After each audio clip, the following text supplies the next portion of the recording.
이렇게 안식일을 맞이하는 이 시간, 우리 성도님들의 마음 가운데에 주님께서 주시는 기쁨과 또 평안이 있게 되기를 간절히 소망합니다. 한 주일 보내시면서 정말 수고 많으셨습니다. 또 바쁘게 살아오시고 또 정말 기도의 내용처럼 정말 뼈 빠지게 그렇게 참 힘들었던 시간들이 계셨던 분은 혹시 이 자리에 계시는 것은 아닌지 모르겠습니다. 우리가 홀로 되었다고 해서 또 외로움 가운데 계셨던 분들은 혹시 계시지 않았는지 모르겠습니다. 우리가 실망하지 않을 것은 우리의 모든 시간들 가운데에 주님께서 함께 해주셨다는 것입니다. 주님께서 우리를 따스한 손으로 안아주시고 또 위로해 주시고 힘 주셨다는 사실을 우리가 잊지 않고 우리가 날마다의 삶의 시간들을 우리가 용기 있게 나아갈 수 있는 성도님들이 되기를 바랍니다. 우리가 사경의 시간을 통해서 우리 교회에 가장 필요한 것 무엇인가요? 바로 성령의 충만함이 우리 개인의 삶에 필요하고 또 우리 교회에 가장 큰 필요가 된다라고 함께 살필 수 있었습니다. 우리가 이 성경의 약속을 바라보면서 힘을 모아 함께 기도에 힘쓰며 서로 사랑하고 또 서로 존경하고 또 주님을 바라볼 때에 주님께서 우리 이 서귀포 교회에 풍성한 은혜의 성령을 허락해 주시기를 간절히 바라고 또한 기도합니다. 하나님의 은혜가 모든 성도님들의 삶과 심령 가운데 충만하기를 바랍니다. 성경에서 이제 신약 성경 가운데 사복음서가 마치게 되면 사도행전이라는 책이 등장하게 됩니다. 사도행전은 특별히 성령 하나님께서 어떻게 활동하셨는지에 관련된 기록이 쓰여져 있는 책이 바로 사도행전입니다. 사도행전에 나타난 놀라운 기적들, 그리고 그곳에서 있었던 놀라운 선교적인 경험들과 성공들, 그리고 위대한 설교들, 이런 모든 것들이 바로 자기 자신을 하나님께 맡겼던 사람을 통하여 성령 하나님께서 일하시고 역사하셨다라는 기록이 바로 이 사도행전에 적혀 있는 것입니다. 이것은 또한 하나님께서 우리가 우리의 모든 것을 주님께 맡기고 주님을 의지할 때에 오늘날 우리가 살아가고 있는 이 시대에 어떻게 일하시고 역사하실 것인지 우리에게 알려주고 보여주고 있는 것입니다. 그런데 우리는 왜 아직 하나님의 사업을 끝내지 못한 것일까요? 지금 우리의 교회에는 성령 하나님께서 역사하고 계신가요? 칼 베이츠라는 사람은 이렇게 이야기했습니다. 하나님께서 지금 우리 가운데 성령을 거두어 가신다 할지라도 우리는 95%의 일을 무리 없이 할 수 있을 것입니다. 그리고 사람들은 성령께서 우리 안에 사라졌다는 것을 인식하지 못할 것입니다. 하지만 초대교회에 하나님께서 성령을 거두어 가신다면 그들은 95%를 교회의 활동의 95%가 멈춰지게 될 것입니다. 그들은 성령이 사라졌다는 것을 분명히 인식할 수 있을 것입니다라고 이야기를 했습니다. 이렇게 초대교회는 이 성령의 충만함, 성령이 없이는 아무것도 할 수 없었던 교회가 바로 초대교회였습니다. 하지만 이 초대교회가 너무나 안타깝게도 1세기가 끝나기 전에 바로 첫사랑을 잃어버리게 됩니다. 사도들이 이제 죽고 교회에서 사라지게 되자 교회의 생명력과 능력들이 사라지기 시작했습니다. 그리고 2세기에 이르러서는 여러 핍박과 고통과 억압들이 지속되면서 이제 하나님의 말씀을 놓고 타협하기 시작했습니다. 하나님의 시간, 이 안식일이 인간이 쉬고 있는 이 휴일과 동등한 지위가 되어버리게 되었습니다. 이 주교들은 교회 안에서뿐만 아니라 이 세상적으로도 더 높은 자리에 오르려고 넘보기 시작했습니다. 이제 성령과 이들의 삶이 점점 멀어지게 되었습니다. 성령의 영향력이 교회 안에 사라지게 되었습니다. 성령이 마치 어떤 신비한 능력이나 혹은 바람과 같이 그렇게 여겨지게 되었습니다. 그리고 6세기에 이르러서는 교회가 완전히 변질되어 버렸습니다. 교회의 전통은 이 성경 말씀보다 더 귀중하게 여겨졌습니다. 당시에는 교회가 외형적으로 매우 성장해 있었습니다. 이 로마 제국 안에 이 모든 사람들이 교인이었던 것입니다. 그렇게 되자 그들의 삶 가운데 무엇이 사라지게 되었냐면 선교가 사라지게 되었습니다. 선교를 할 필요가 없게 된 것입니다. 선교의 사명이 사라지게 된 것입니다. 그 후에 1200년이라는 시간 동안 중세 암흑기를 겪게 됩니다. 종교가 절대적인 권력을 지니고 있었지만 이 종교가 오히려 거짓에 앞장서게 되었습니다.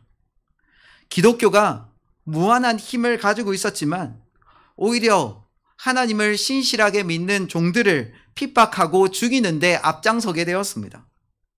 이들에게 무엇이 없었기 때문입니까? 성령이 없었기 때문입니다. 이들이 점점 성령 하나님과 멀어지게 되었던 것입니다. 성령이 결핍된 그 시대를 우리는 종교 암흑기라고 부르는 것입니다. 그런데 하나님께서는 종교 암흑 시대 동안 가만히 계셨던 것이 아니라 종교 개혁자들을 통하여 사람들을 깨우셨습니다. 그리고 1800년대에 이르러서는 밀러의 재림 운동을 통하여 바로 교회의 부흥의 물결을 이루셨습니다. 이 재림 운동은 그냥 한 교파만의 움직임이 아니었습니다. 감리교, 침례교, 장로교, 종교 연합, 그 모든 것 할 것 없이 모든 종교의 사람들에게 영향을 끼쳤던 운동이 바로 재림 운동이었습니다. 사람들은 다시 오실 예수님을 간절히 열망했습니다. 그때 그런 시간이 어땠을까요? 엘렌 화이트는 그 재림 운동이 일어났던 그 시간들을 가리켜서 내 삶에 있어서 가장 행복했던 때라고 이야기하고 있습니다. 그 정도로 매우 행복했다고 이야기하는 것입니다. 가진 것은 없었지만 그때에 하나님의 능력이 나타난다는 것을 경험할 수 있었습니다. 사람들이 마음을 열어서 말씀을 듣기 시작했습니다. 그냥 의례적으로 말씀을 듣는 것이 아니라 그들의 마음을 활짝 열고 하나님의 예수님의 말씀을 꿀송이와 같이 받았습니다. 구름을 타고 오시는 예수님이 당장 내일 오실 것처럼, 당장 오늘 오실 것처럼 예수님을 만나기 위해서 준비하는 삶을 살았습니다. 사람들은 그들의 죄를 회개하고 그리고 기쁜 마음으로 하나님의 말씀에 순종하고 열심히 기도했던 때가 바로 이 재림운동의 시간이었습니다. 1844년 10월 22일 성경 다니엘서의 2300주야의 예언이 맞춰질 때에 이들의 삶에 어떤 일이 일어났습니까? 큰 실망이 이들에게 다가왔습니다. 우리는 그것을 대실망이라고 부릅니다. 왜 실망이 왔습니까? 예수님께서 오시지 않으셨기 때문입니다. 예수님을 기다렸던 사람들, 예수님께서 오시기를 간절히 바랬던 이 사람들이 그 희망과 모든 소망을 잃어버리게 되었습니다. 어떤 사람들은 여기에 더 이상 있지 못하고 부끄러워서 숨어버렸습니다. 어떤 사람들은 당신 때문에 내가 이곳에 왔었다고 하면서 그 사람을 소송을 걸었습니다. 어떤 사람들은 재림운동에 가담한 것을 후회했습니다. 엘렌 화이트는 훗날에 이렇게 고백하고 있습니다. 1844년 예수님께서 재림하실 수도 있으셨지만 그렇게 되지 않았던 이유에 대해서 이렇게 기록하고 있습니다. 같이 한번 읽어볼까요? 네, 시작. 죄송합니다. 네, 같이 한번 읽어보겠습니다. 시작. 1844년에 운동에 일치 합력하여 활동했던 사람들이 셋째 천사의 기별을 받아들이고 성령의 능력으로 그 기별을 전파하였을 것 같으면 하나님께서는 그들의 노력을 통하여 크게 역사하셨을 것이다. 빛이 흘러나와서 온 세계를 환하게 비쳤을 것이다. 그렇게 되었더라면 벌써 여러 해 전에 지상 거민들에게 대한 경고는 끝나고 마지막 사업은 완성되고 그리스도께서는 당신의 백성을 구속하시러 이 세상에 오셨을 것이다. 만약 이때의 사람들이 숨어버리지 않고, 만약 이때의 사람들이 후회해서 예수님을 떠나버리지 않고 더 하나님의 말씀을 연구하고 더 그 의미를 생각하고 다시 함께 모여서 기도하고 다시 주님의 오심을 기다렸더라면, 그래서 함께 모여서 이 재림의 기별을 땅 끝까지 증거했더라면 예수님의 재림이 이미 이르렀을 것이라고 엘렌 화이트는 이야기하고 있는 것입니다. 이 대실망에 함께 말씀을 연구했던 사람들은 너무나 몇 안 되는 소수에 불과했습니다. 이들은 함께 말씀을 연구하면서 예언의 해석에 실수가 있었다는 것을 알게 되었습니다. 그리고 함께 기도하고 말씀을 연구하고 또 기도하고 말씀을 연구했습니다. 그래서 1840년대가 끝나갈 무렵에는 이 예수님의 지성소 봉사와 그리고 안식일 기별과 그리고 영혼 불멸설이 가진 오류와 예언의 신이라는 이제 새로운 교리적인 기둥을 마련할 수 있게 되었습니다. 신학적인 기둥이 세워질 수 있었습니다. 하지만 이들이 함께 기도하고 말씀은 연구했지만 우리 재림교회의 역사 초기에 있어서 예수님을 우리의 시야 속에서 놓쳐버리는 일이 발생하게 되었습니다. 안식일의 기별이 회복되었습니다. 성경을 열심히 연구했습니다. 그런데 누구를 놓쳤다고요? 예수님을 우리의 시야 속에서 놓쳐버렸던 것입니다. 엘렌 화이트는 1856년 5월에 남은 무리의 현재 상태에 대해서 이렇게 기록하고 있습니다. 그 당시에는 오늘날 찾아볼 수 없는 헌신의 정신이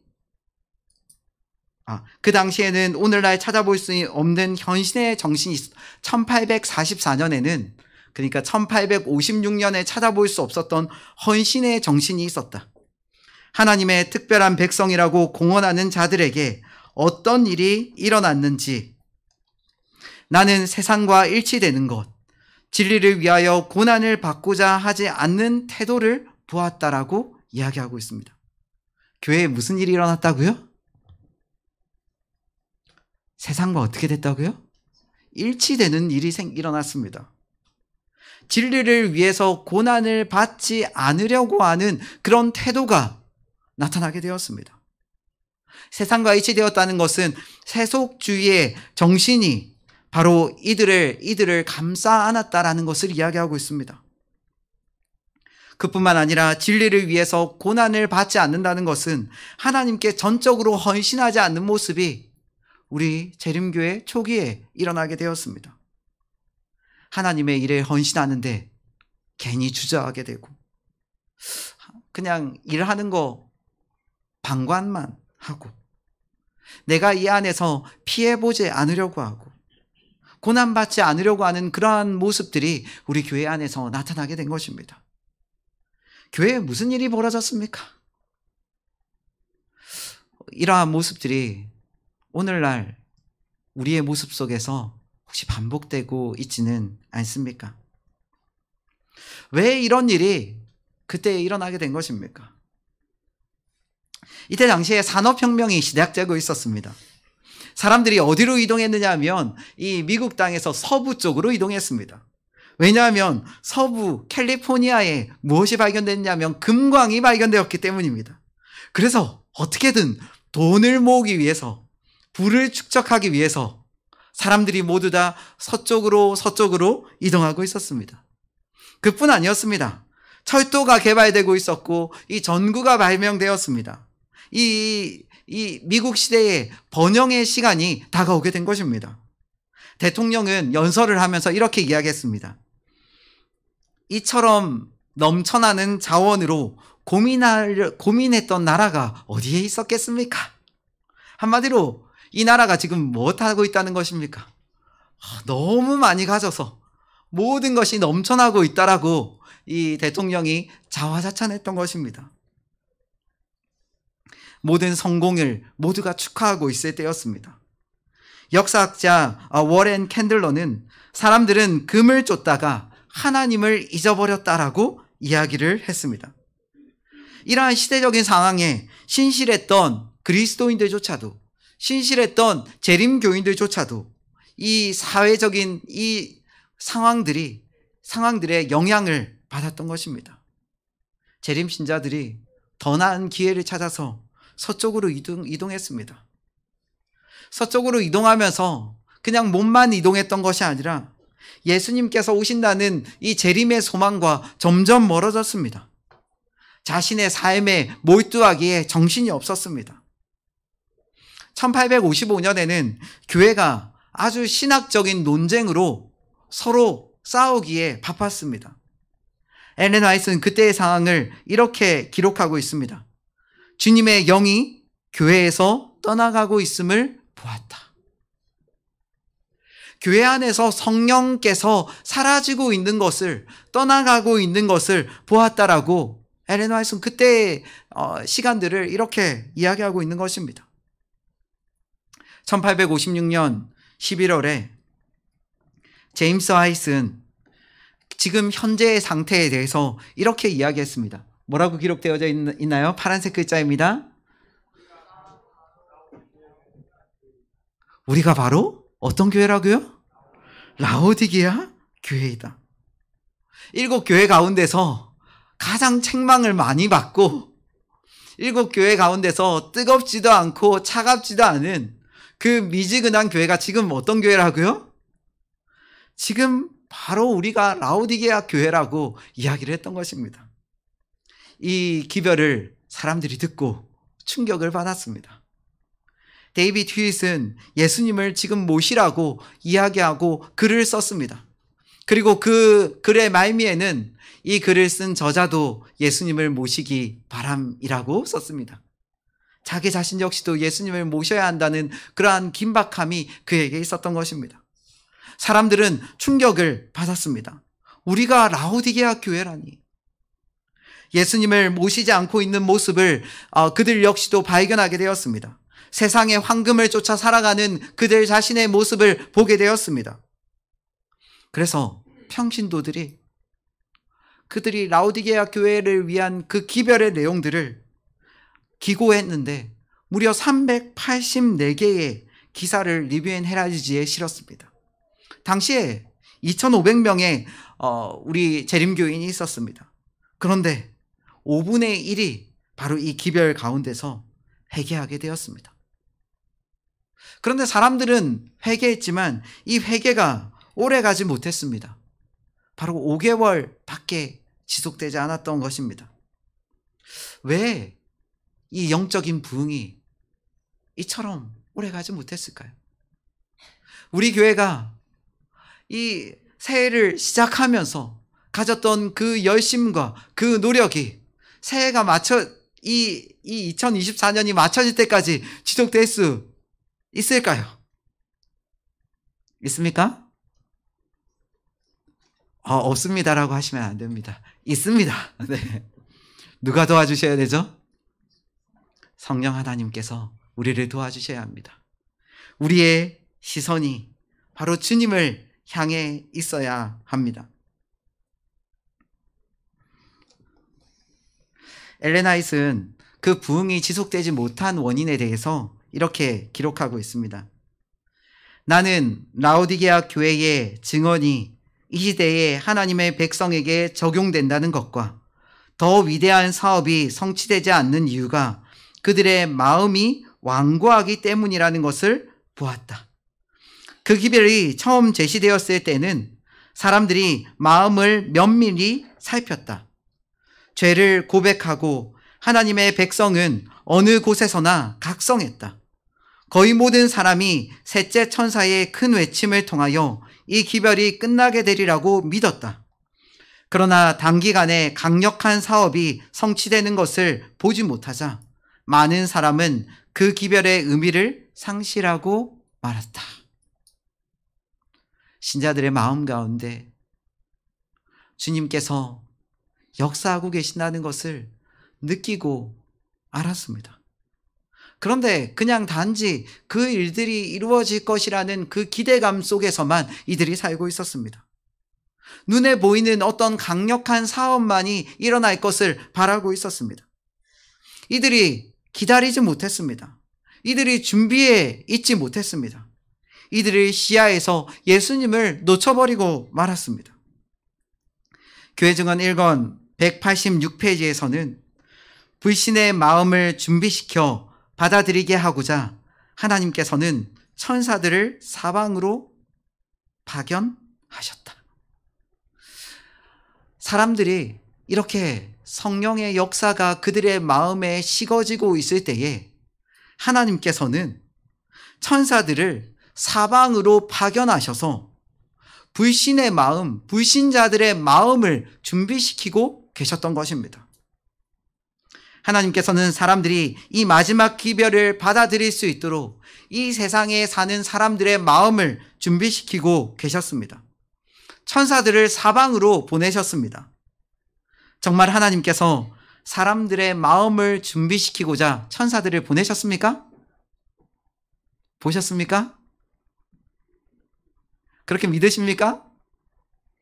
아마도 그랬을 것 같지 않습니까?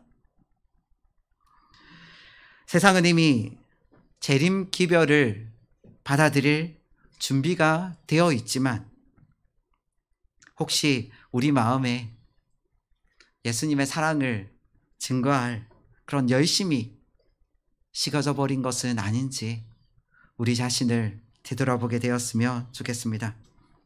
오늘날 하나님께서는 천사들을 이 땅에 보내셔서 사람들의 마음을 준비시키고 계십니다. 하나님께서 그 일을 하고 계십니다. 그런데 우리의 열심이 식고 우리가 눈에 보이는 것에 실망하여서 움츠려 들고 있는 것은 아닌지 모르겠습니다. 주님의 일을 위해서 우리를 사용하게 해달라고 주님께 간절히 기도하지 않으시겠습니까? 이때 당시에 1857년 9월 23일 제레마이아 렌 피어는 뉴욕의 풀턴 스트리트 교회의 선교사로 부름을 받게 되었습니다. 그는 선교사가 되어서 내가 이 뉴욕 땅의 선교사가 되어서 무엇을 할 수 있을지 몰랐습니다. 그래서 그는 생각하게 된 것이 내가 기도하는 모임을 만들어야 되겠다고 생각하게 되었습니다. 그래서 우리 정오의 모임이다라는 그러한 전단지를 만들어서 사람들에게 배포를 했습니다. 이 전단지를 배포한 첫날에 사람들이 몇 명 모인지 아십니까? 6명 모였습니다. 그런데 이 모임은 계속되었습니다. 한 달이 지나자 100명의 사람들이 모이게 되었습니다. 그리고 6개월이 지나자 뉴욕 전체, 심지어는 그 주변의 도시들에 있는 사람들까지도 매일 정오가 되면 교회에 모이기 시작했습니다.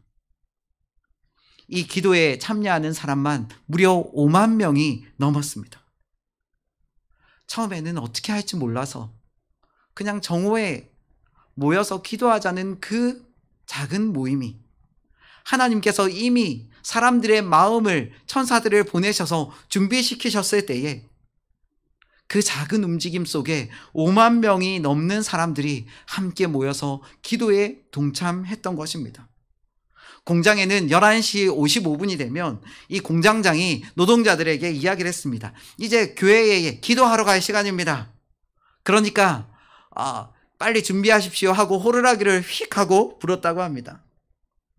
1858년 2월에 뉴욕에서 일주일에 10,000명이 넘는 회심자가 생겨나게 되었습니다. 그곳에 회심하지 않는 성인을 찾아볼 수 없을 정도로 부흥하게 되었습니다. 1857년부터 1859년에 일어난 이 부흥은 그냥 미국에서만 일어난 운동이 아니었습니다. 미국 전역에서는 100만 명이 넘는 사람들이 회심하게 되었고, 미국뿐만 아니라 캐나다와 아일랜드와 그리고 영국과 자메이카와 남인도와 중국과 일본과 인도네시아와 우간다와 남아공과 스칸디나비아와 독일과 우크라이나까지 이 운동이 퍼지게 되었습니다. 수백만 명의 사람들이 주님을 찾게 되었던 것입니다. 미국 전역에 걸쳐서 이 모든 대도시와 마을이 이 위대한 사역에 동참하게 된 것입니다. 만약 이때에 우리 재림교회가 하나님께서 우리 안에 역사하심을 깨닫고 함께 회개하고 그 기도의 모임을 지속하고 이루어 나갔다면 아마 이 세계의 역사 속에 얼마나 위대한 일이 일어났겠습니까? 이 운동을 통해서 많은 대학생과 젊은이들이 주님을 믿고 주님을 따르고 주님을 위한 선교사가 되겠다고 결심을 했습니다. 하나님께서는 이미 전 세계를 깨우셨던 것입니다. 그런데 우리만 눈을 감고 귀를 막고 있었던 것입니다. 하나님께서 이미 전 세계의 사람들을 깨우고 계셨지만 우리는 기다리지 못하고 다시 우리의 열심은 다시 냉랭해지고 식어져 버렸던 것입니다. 세상은 어두움 속에 잠들었지만 우리는 빛 가운데서 잠자고 있었던 것입니다. 우리 교회의 역사에서 실수가 있었다면 그것은 바로 예수님을 바라보는 것을 중단했던 것입니다. 우리가 주님 안에서 전적으로 굴복하고 깨어 있는다면 주님의 재림은 분명히 속히 이르게 될 것입니다. 우리는 세상을 바라보면서 저들이 온전한 기별을 소유하지 못했다라고 손가락질하고 비난하는 말을 할 수도 있습니다. 하지만 온 세상이 필요로 하는 것은 진리가 되시는 바로 예수님이십니다. 예수님만이 온 세상을 진리로 인도해 주실 수 있는 분이십니다. 우리가 다른 그 무엇을 보다 예수님을 잃어버리지 않게 되기를 바랍니다. 예수님을 향하여 우리의 눈을 고정하게 되길 바랍니다. 예수님께서 우리의 삶의 주인이 되도록 하시길 바랍니다. 예수님께서 우리의 교회의 주인이 되도록 하시길 바랍니다. 예수님의 바라봄을, 주님을 바라보는 것을 결코 중단하지 않는 성도님들이 되기를 간절히 바랍니다. 세상의 종교들은 다양한 구원관을 가지고 있습니다. 불교는 어떻게 해야 됩니까? 내 자신을 다 비워서 내가 나를 비우고 수련하여서 그 비움의 과정을 통해서 생로병사를 다 버리고 그리고 해탈을 통해서 이 윤회의 고리를 끊음으로 구원을 받는다라고 이야기를 합니다. 힌두교에서는 세 가지의 구원의 길이 있습니다. 하나는 고행을 통한 해탈의 경지에 이르는 것이고, 또 하나는 이 명상을 통해서 우주와 인간의 본질의 지식을 깨닫는 것이며, 또 하나는 헌신을 통해서 신을 열렬히 따를 때에 구원이 있다고 이야기를 합니다. 이슬람교에서는 이 5가지를 지킬 때에 구원이 있다고 이야기를 합니다. 알라 외에는 다른 신이 없다고 신앙 고백을 해야 합니다. 그리고 하루에 5번씩 이 메카를 향해서 절을 해야 됩니다. 수입의 2.5%를 바쳐야 됩니다. 라마단 기간 중에는 금식해야 됩니다. 일생에 한 번은 메카를 다녀와야 됩니다. 그러면 구원받을 수 있다면 어떻게 좋겠습니까? 별로 안 좋겠습니까? 무신론은 신의 존재를 인정하지 않습니다. 각자의 생각이 바로 구원이 되는 것입니다. 이 모든 종교들은 어떻게 보면 행위에 의존합니다. 어떤 행동을 해야 됩니다. 고행과 수행이 구원의 조건이 됩니다. 하지만 우리의 구원은 어디에 있습니까? 에베소서 2장 8절로 9절 말씀 저희가 한번 읽어볼까요? 네, 시작.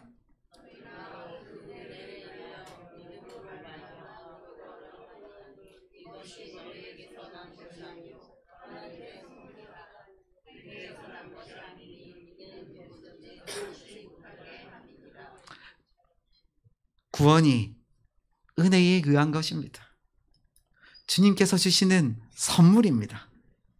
세상에서 말하는 이 구원은 거짓된 이론입니다. 너무나 인간적입니다. 하지만 하나님께서는 우리를 너무나 사랑하시고 너무나 귀중하게 여기셔서 우리에게 구원을 선물로 주십니다. 그런데 우리도 자칫 잘못하면 이 구원을 받았음에도 오류에 빠질 수가 있습니다. 이 구원 안에는 은혜가 있고 또 자비가 있습니다. 또 율법이 있고 또 공의가 있습니다. 용서가 있고 칭의가 있고 성화가 있고 과거에 완성된 구원이 있으며 현재 진행되어 가는 구원이 있습니다. 예수님의 죽으심이 있고 예수님의 삶이 있습니다.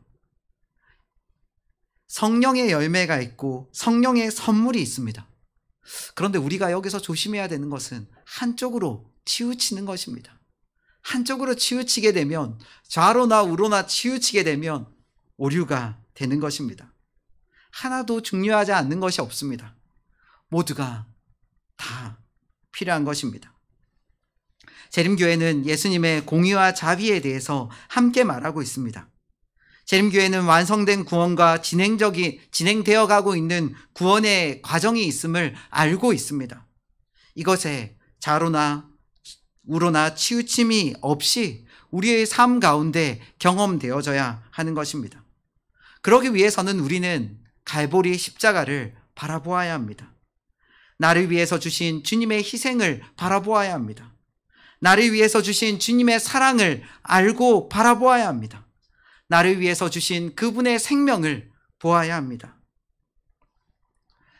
이렇게 집채만한 파도가 보이십니까? 그런데 여기 동그라미 친 곳에 무엇이 있을까요? 잘 보이지는 않지만 바로 사람이 서 있습니다. 아무리 집채만한 파도가 우리를 삼키려고 한다 할지라도 우리를 구원해 주시는 구원의 등대가 바로 우리와 함께 있다는 사실입니다. 우리가 이 구원의 십자가, 우리가 주님을 놓치지 않는 서귀포교회 모든 성도님들이 되기를 간절히 바랍니다. 1888년 미국 미네아폴리스 대총회가 개최되었습니다. 재림교회는 1870년 후반부터 복음 전도와 교육과 건강기관을 설립하는 등 놀라운 성장을 이루었습니다. 재림교회가 창립된 지 25년이 지난 뒤에 무려 646%의 성장이 있었습니다. 어떤 사람들은 논쟁으로 이 재림교회를 이길 수 없는 그런 기량에 이르게 되었습니다. 그 어떤 개신교회 목사님들이 오더라도 이 평신도 역시도 이 논쟁을 해서 이 재림교회의 교리를 설명하고 이길 수 있을 정도로 아주 모두가 성경에 능숙해졌습니다. 그런데 이것이 문제였습니다. 그 능숙함 가운데에 사람들은 자기 만족에 빠지게 되었습니다. 영적으로 아주 뜨뜻미지근한 상태가 되었습니다. 1888년 미네아폴리스 총회가 시작되기 2달 전에 엘렌 화이트는 다음의 편지를 지도자들에게 보냅니다. 이번 모임은 여러분이 지금까지 참석했던 모든 모임 가운데 가장 중요한 모임이 될 것입니다. 그러므로 우리가 간절히 기도하면서 이 시간을 보내어야 합니다. 해가 거듭될수록 사람들은 현란한 말솜씨에 그들의 정신이 쏠리게 되었습니다. 해가 지날수록 그들은 설교에서 그리고 전도에서 생활에서 예수님을 놓쳐버리게 되었습니다.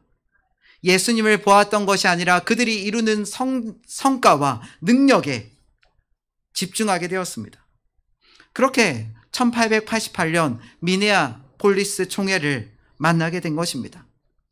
그때 A.T. 존스와 E.J. 와그너는 바로 믿음을 통한 바로 예수님에 대한 이야기를 했습니다. 그런데 사람들의 마음은 이미 사단이 그들의 마음을 준비시키고 있었습니다. 1888년 많은 사람들이 이 기별에 대해서 승인은 했지만 이 기별을 그들의 마음속으로 받아들이지 않았습니다. 그들은 여전히 냉담해 있었고 교리적으로는 맞는 것 같았지만 그들이 그 기별을 삶으로 받아들이지 않았던 것입니다. 만약 이들이 그때의 예수님을 놓치지 않고 예수님을 바라보았다면 큰 변화가 있었을 것입니다. 1903년 웨이즈시에서 열린 사경회에서 목사님들은 웨이즈시 부흥을 위해서 함께 기도하기 시작했습니다. 4명의 청년들이 부흥을 사모하면서 6개월 동안 매일 밤 모여서 함께 기도했습니다. 기도의 소식이 전해지자 많은 사람들이 그 기도에 함께 했습니다. 특별히 1904년 26세의 젊은 신학생 이반 로버츠는 이 부흥운동의 바로 주역이 되었습니다. 그는 이렇게 기도했습니다. 주님, 저를 굴복시켜 주십시오. 주님, 교회를 굴복시켜 주십시오. 세상을 구원하도록 도와주십시오. 그렇게 13년간 기도의 시간을 보냈습니다. 이 로버츠는 10만 명이 하나님께 돌아오도록 기도했습니다. 영국 웨일즈에서 일어난 이 부흥운동은 20세기 전 세계의 부흥의 문을 여는 진원지가 된 운동이 되었습니다. 이 집회는 밤까지 지속되었습니다. 기도와 찬양이 울려 퍼졌습니다. 음주가 사라지게 되었습니다. 범죄가 사라지게 되자 이 경찰을 고용하는 일까지 줄어들게 되었습니다. 이 말들이 광부를 알아보지 못하게 되었습니다. 왜냐하면 광부들이 기도의 모임에 참여하면서 그들이 욕을 안 했기 때문에 이 말들조차도 주인이 누군가 하고 찾아보지 못한 지경에 이르게 된 것입니다. 이 부흥의 물결이 스칸디나비아 반도와 유럽 중부까지 퍼지게 되었습니다. 캐나다와 미국, 그리고 호주와 뉴질랜드, 아프리카, 브라질, 멕시코, 칠레, 그리고 1906년에는 한국의 평양의 부흥운동으로 이어지게 되었습니다. 그리고 1908년에는 만주의 부흥운동으로 이어지게 되었습니다. 세계 1차 대전이 발발하기 전까지 이 부흥이 이처럼 지속될 수 있었던 것입니다. 하나님께서는 당장이라도 이 세상을 새롭게 하실 수 있으십니다. 그렇다면 우리 교회도 새롭게 하실 수 있으시지 않으시겠습니까? 예수님을 바라봅시다. 기도합시다. 내 영혼을 주님께 드립니다. 추수할 영혼을 보내주십시오. 구원을 받기로 준비된 영혼을 보내주십시오. 내 남편을 저에게 주십시오. 내 아들을 저에게 주십시오. 내 이웃을 저에게 주십시오. 내 사랑하는 사람을 내게 주십시오. 주님, 그들이 구원받을 수 있도록 제가 일하겠습니다. 라고 우리가 함께 기도하지 않으시겠습니까? 화재를 진압하다가 목숨을 잃게 된 이 소방관의 옷 속에서 이런 기도문이 발견되었습니다. 제가 업무의 부름을 받았을 때에 하나님이시여, 아무리 강렬한 화염 속에서도 한 생명을 구할 수 있는 힘을 저에게 주소서.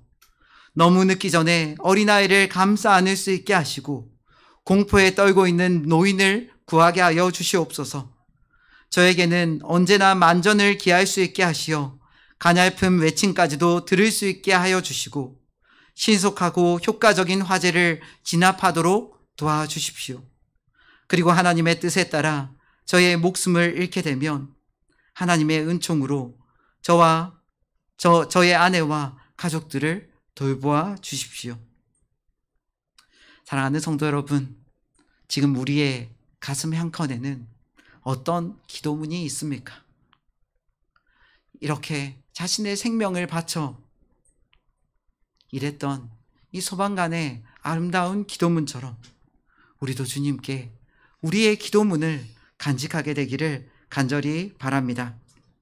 증언복음 27페이지에서는 이렇게 말합니다. 진정한 기도는 하나라도 허지로 돌아가지 않는다.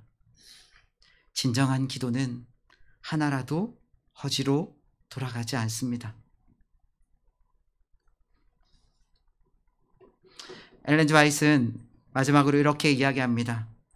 주님께서 크신 자비를 베푸셔서 와그너와 존스 목사를 통해 그분의 백성들에게 지극히 소중한 기별을 보내셨다. 이 기별을 들리움을 받으신 구주, 온 세상의 죄들을 위한 희생 제물에 관한 소식을 세상을 향하여 더욱 분명하게 드러낼 것이다. 많은 사람들은 예수님을 시야에서 잃어버렸다. 그들은 그분의 거룩한 인정, 공로, 인간 가족들을 행하신 변함없는 사랑을 주목할 필요가 있다. 이것이야말로 하나님께서 세상에 전파하도록 명하신 기별이다. 아직도 우리 주님께서 주님의 사업을 마치지 못한 이유가 무엇입니까?